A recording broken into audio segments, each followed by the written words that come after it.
बचपन से ही मैंने पैसे के साथ एक अजीब रिश्ता महसूस किया है। जब भी मेरे पास कुछ पैसे होते थे, मैं उन्हें अपनी छोटी सी गुल्लक में डाल देता था।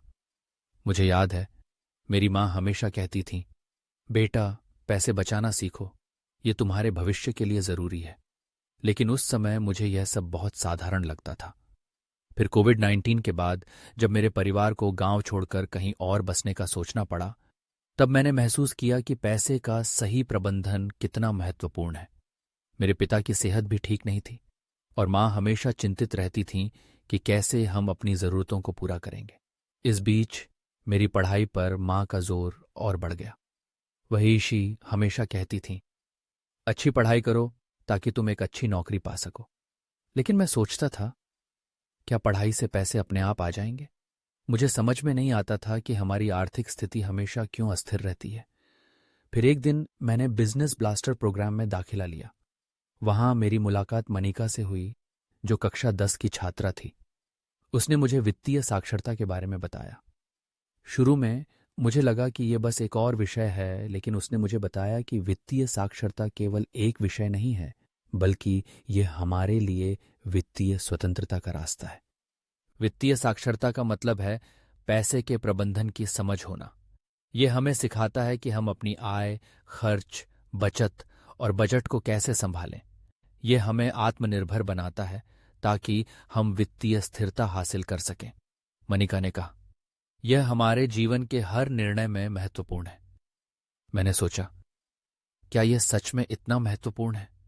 लेकिन जब उसने मुझसे पूछा, क्या तुम कभी ये सोचते हो कि तुम जो चीजें खरीदते हो वे कितनी जरूरी हैं, मैंने महसूस किया कि मैंने कभी इस पर ध्यान नहीं दिया।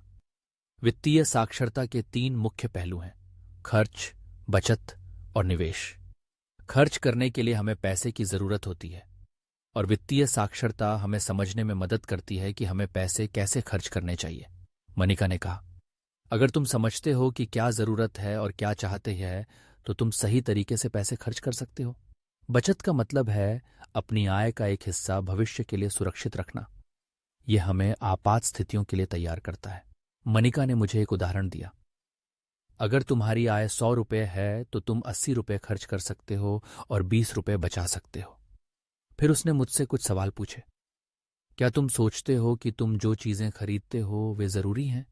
क्या तुम कीमत की तुलना करते हो? क्या तुम अपने खर्चों को ट्रैक करते हो? मैंने सोचा, नहीं, मैं कभी नहीं करता। मनिका ने मुझे बताया कि हमें हमेशा अपने खर्चों को ट्रैक करना चाहिए और यह समझना चाहिए कि क्या जरूरी है और क्या नहीं। उसने कहा, अगर तुम अपने पैसे को समझदारी से खर्च करोगे तो तुम भविष्य में बेहतर स्थिति में रहोगे। फिर उसने मुझे निवेश के बारे में बताया। निवेश का मतलब है अपने पैसे को ऐसे साधनों में लगाना जो भविष्य में लाभ दे सकें। उसने मुझे बताया कि हमें अपने पैसे को एक जगह नहीं रखना चाहिए, बल्कि विभिन्न विकल्पों में निवेश करना चाहिए। इस बातचीत ने मुझे सोचने पर मजबूर कर दिया। मैंने अपनी माँ से बात की और हमने अपने परिवार के खर्चों और आय के बारे में चर्चा की। हमने अपने खर्चों को ट्रैक करना शुरू किया और यह समझने की कोशिश की कि हम कहाँ गलती कर रहे हैं। मनिका की बातें मेरे लिए एक आंख खोलने वाली थीं। मैंने महसूस किया कि वित्तीय साक्षरता केवल एक विषय नहीं, बल्कि जीवन की एक महत्वपूर्ण आवश्यकता है। यह हमें सिखाता है कि हमें अपने पैसे का प्रबंधन कैसे करना चाहिए ताकि हम अपने लक्ष्यों को हासिल कर सकें और एक सुरक्षित भविष्य की ओर बढ़ सकें। अब जब भी मैं पैसे के बारे में सोचता हूं, मैं मनिका की बातें याद करता हूं। मैं अपने खर्चों को समझदारी से मैनेज करने की कोशिश करता हूं और अपनी बचत को प्राथमिकता देता हूं। मैंने सीखा है कि पैसे को समझदारी से खर्च करना, बचाना और निवेश करना कितना महत्वपूर्ण है। इसलिए मैं कह सकता हूं कि वित्तीय साक्षरता सिर्फ एक विषय नहीं है, बल्कि यह हमारी जिंदगी की एक महत्वपूर्ण जरूरत है।